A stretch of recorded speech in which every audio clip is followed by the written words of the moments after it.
Hello everyone, welcome back to my channel. চলে আসলাম তোমাদের কাছে দারুণ ঘটনা নিয়ে। আজকে তোমাদেরকে যে ঘটনাটা প্রথমে বলবো, এই ঘটনাটা আমাকে টুম্পা পাঠায়। হ্যাঁ, টুম্পা পাঠায়। টুম্পা বরিশালে থাকে। টুম্পা বলে, দিদি ভাই, আমি এপার বাংলার একটি মেয়ে। আমি তোমার ঘটনা নিয়মিত শ্রোতা। আমি প্রত্যেক দিন তোমার ঘটনা রাতে শুনি না, কারণ আমার ভয় লাগে। আমি সকালবেলা তোমার ঘটনা শুনি। আজকে আমরা টুম্পার ঘটনা শুনবো। টুম্পার জীবনে যে ঘটনাটা বড়ই কিন্তু ভয়ঙ্কর। সবাইকে বলবো প্রত্যেক দিনের মতো একটা করে লাইক করে দাও। যারা এখনো পর্যন্ত ভালোবেসে চ্যানেলটাকে সাবস্ক্রাইব করনি, অবশ্যই করে পাশে থেকো। তো চলো, সময় আর নষ্ট না করে সোজা আমরা ওপার বাংলার একটি সত্য ঘটনা শুনি আর তোমাদেরকেও শোনাই। আচ্ছা, প্রথমেই বলি, টুম্পার বাড়ি হচ্ছে বরিশাল। টুম্পা একটি ২৬ বছর বয়সী মেয়ে। টুম্পা বলে, দিদি ভাই, আমাদের পাশাপাশি অনেক বাড়ি আছে। মানে এখানে কোনো, যেখানে আমাদের বাড়িটা সেখানে কোনো কাঁচা বাড়ি নেই, আর একতলা বাড়ি নেই, সবই দোতলা, তিনতলা, চারতলা এরকম বাড়ি। টুম্পা বলে, দিদি ভাই, আমার ভালো নাম হচ্ছে বর্ষা। তুমি আমাকে বর্ষা বলেও বলতে পারো। আচ্ছা, তো আমি টুম্পা বলেই বলছি। টুম্পা বলে, দিদি ভাই, আমার বাড়িতে আমাকে নিয়ে সবার খুব চিন্তা। কারণ আমাকে দেখতে খুবই সুন্দর, এটা আমি বলছি না, পাড়ার লোক, আমার পরিবারের লোক বলে। আর সেই রকম আমার মাথায় অনেক ঘন কালো লম্বা চুল। আর প্রত্যেকটা মানুষ যেরকম আমাকে খুব ভালোবাসে, কিছু মানুষ আছে যারা আমাকে দেখে খুব হিংসা করে, কারণ তাদের বাড়ির সন্তান আমার মতো সুন্দর না। কেন? এটা আল্লাহর দান। আমার মা, আমার বাবা যারা আছেন, ওনারাও কিন্তু অনেক সুন্দর। আমাদের টুম্পা বলে, দিদি ভাই, আমি একজন মুসলিম ধর্মের মেয়ে হয়েও আমি কিন্তু হিন্দুদের যে দুর্গা উৎসব হয়, আমার হিন্দু অনেক বন্ধু আছে, বান্ধবী আছে, আমি দুর্গা উৎসবও কিন্তু পালন করি। আমাদের টুম্পা বলে, দিদি ভাই, আমরা যেরকম মুসলিম ধর্মে আমাদের যে পরবগুলো পড়ে সেগুলোও যেরকম আমি পালন করি খুব আনন্দ সহিত, সেরকম আমি কিন্তু বাঙালিদেরও যে পুজো পার্বণ হয় তাদের বাড়িতে যাওয়া, প্রসাদ খাওয়া, সিন্নি খাওয়া, আমি কিন্তু কোনো ধর্মকেই এখানে ছোট করে বলছিও না। আর আমি নিজে ব্যক্তিগতভাবে আমি সব ধর্মকেই প্রাধান্য দিই। আমাদের টুম্পা বলে, দিদি ভাই, তুমি বিশ্বাস করবে না, আমার সাথে একটা অদ্ভুত ঘটনা ঘটে আজ থেকে ৩-৩.৫ বছর আগে। না, ঘটনাটা কি? টুম্পা বলে, দিদি ভাই, একদিন সন্ধ্যাবেলা আমার কিছু বান্ধবী, ওরা কলেজের আসে, আমাকে বলল যে, টুম্পা, বাড়িতে অনেক লোকজন, মানে ওই বান্ধবীদের মা বাবাও এসছে। তো বাড়িতে মা বাবা, আমার যে মামা, সবাই সেদিন ছিল। তো আমাদের একটা পরব ছিল সামনে, সেই বিষয় নিয়ে আলোচনা হচ্ছে। তো আমার বান্ধবীরা আমাকে বলল যে, চল তোদের ছাদে যাই। ছাদে গিয়ে আমরা একটা সময় বসে বসে লুডো খেলছিলাম। তো হঠাৎ করে আমাকে আমার এক বান্ধবী, ওর নাম হচ্ছে পিঙ্কি, ও আমাকে বলে যে, দেখ না টুম্পা, তোদের ছাদের ওই কোণটায় কিরম একটা পচা ভ্যাপসা একটা গন্ধ বেরোচ্ছে। তা আমি তখন বললাম, তুই ওই কোণে গেছিস কেন? আর আমাদের বাড়িটা তো অনেক বড়, ছাদটাও অনেক বড়। আমি বললাম, ওইদিকে অনেক ফুল গাছ আছে, হতে পারে আমার বাবা ফুল গাছে নতুন খোল হয় না, খোল পচা, ওটা দিলে কিন্তু একটা বাজে দুর্গন্ধ বেরোয়। আমি বললাম, আমার বাবা হয়তো আজকে পচা খোল দিয়েছে, তার জন্যই হয়তো একটা পচা দুর্গন্ধ পাচ্ছিস, এমনি কিছু না। তা ও তখন বলল যে, না রে, জানিস তো, আমি না একটা মহিলার কিরকম একটা গুনগুন গুনগুন করে শব্দও শুনেছি, মানে নাকে নাকে একটা করে একটা, মানে গুঙানির শব্দ। টুম্পা তখন বলল, গুগানির শব্দ? তুই আছিস, আমি আছি এখানে, আর তো কেউ নেই, তাহলে তুই গুগানির শব্দ কোথা দিয়ে শুনলি? তখন আমার ওই পিঙ্কি বলে বান্ধবীটা আমাকে বলল যে, তুই আমার সাথে চল।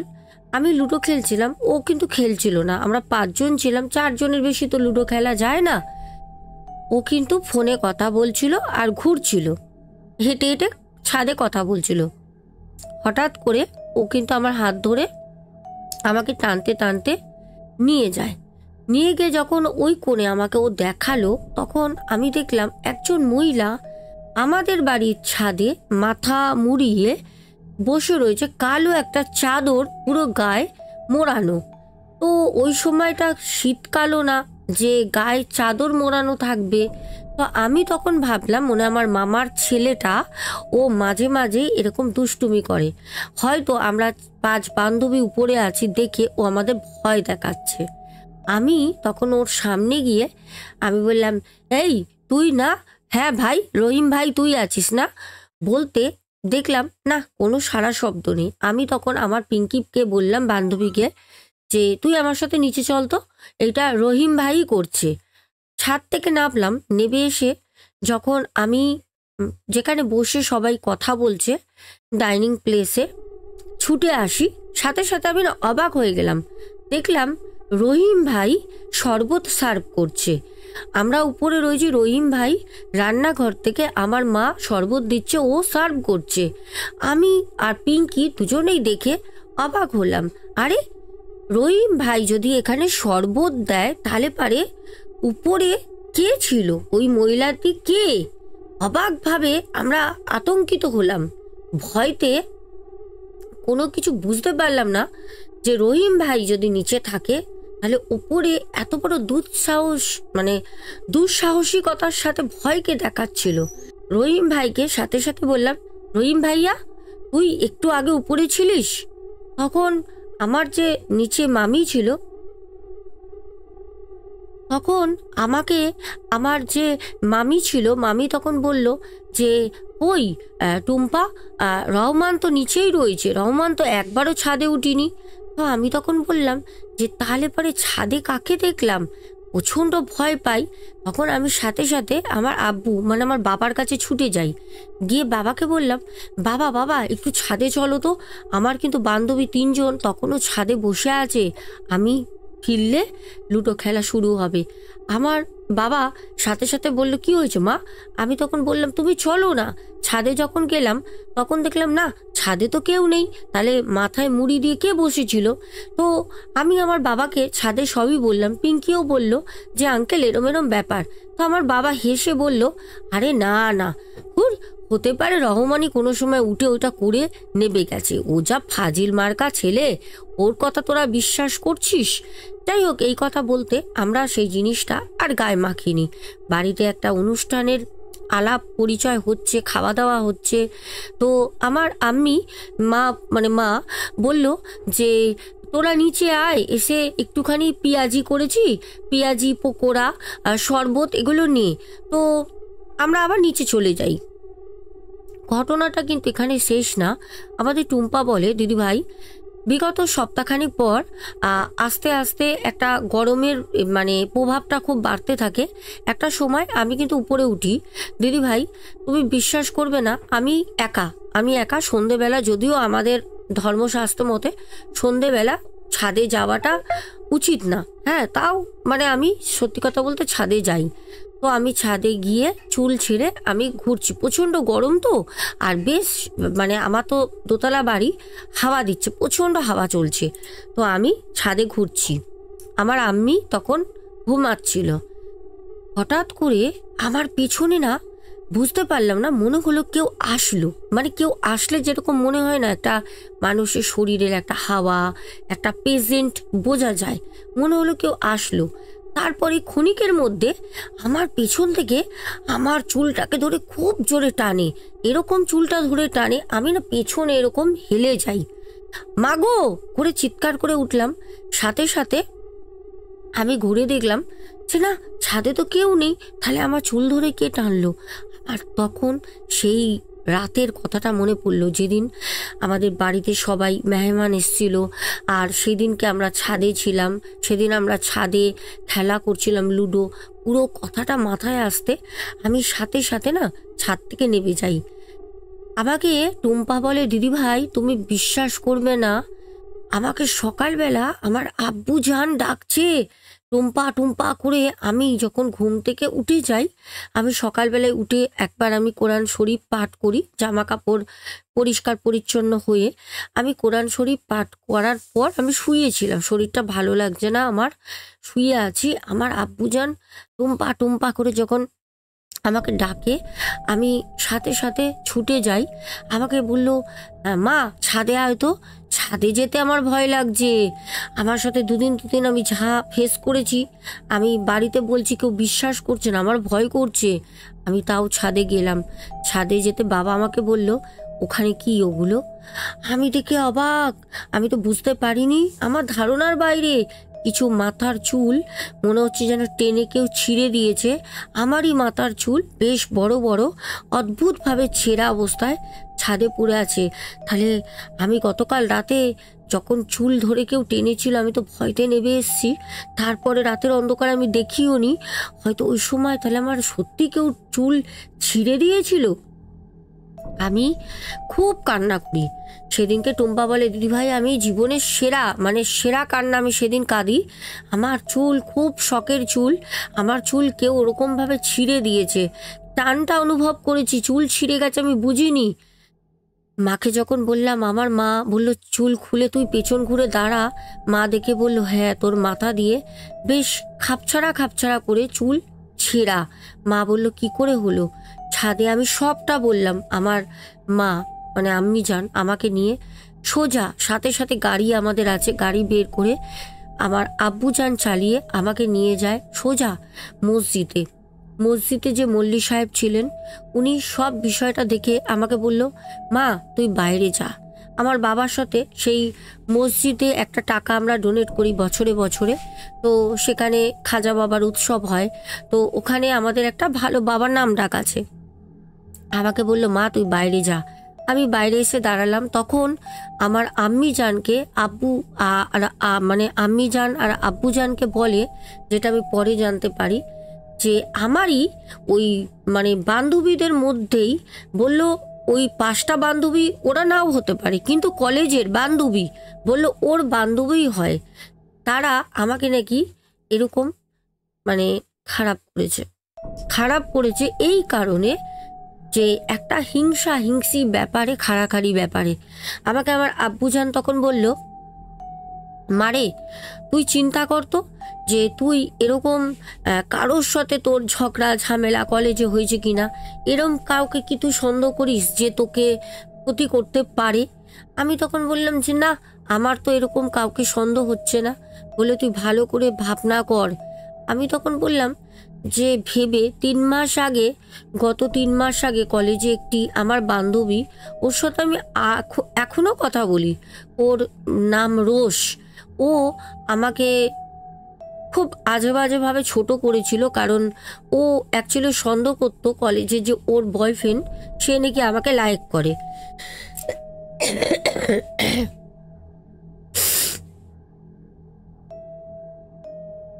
টুম্পা এটাও জানায় যে দিদিভাই আমি কিন্তু কোনো ছেলেকে পছন্দ করি না, কারণ সত্যি কথা বলতে আমার প্রেম ভালোবাসা ভালো লাগে না। আমাদের টুম্পা বলে, দিদিভাই আমি প্রেম ভালোবাসা বিলিভও করি না। আমি ওকে বলেছিলাম যে আমার সাথে তোর বয়ফ্রেন্ডের কোনো রকম সম্পর্ক নেই, ও জাস্ট আমাকে কথা বলতো, আমি ওর সাথে কথা বলতাম। ঝগড়া হওয়ার পর আমি ওর বয়ফ্রেন্ডের সাথে কথা বলাও বন্ধ করে দিই। ইদানিং দেখা হলে আমাকে বলে, টুম্পা কেমন আছিস? তো আমি ওই একটু হাসি, ভালো আছি। ওকে আমি ভাইয়া বলি, যে ভাইয়া তুমি কেমন আছো? কিন্তু ওর সাথে আমার ঝামেলা হয়েছিল।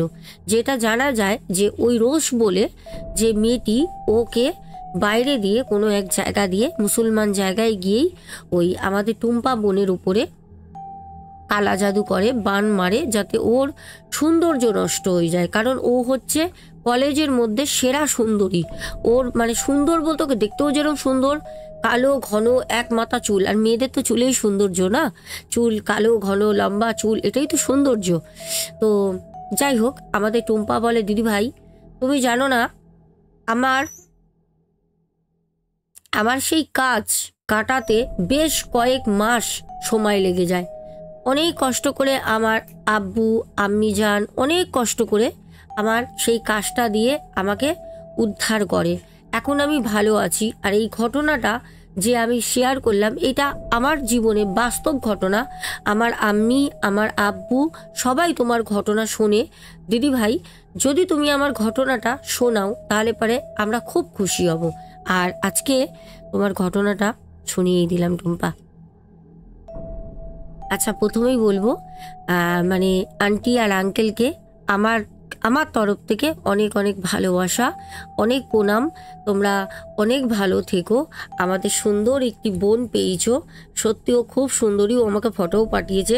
সত্যি মানে আমরা দেখি না এত মেকআপ করে, এই বাংলা হিন্দি যে অ্যাক্ট্রেস আমরা দেখি এত মেকআপ করে থাকে, আর আমাদের বোন ন্যাচারাল বিউটি।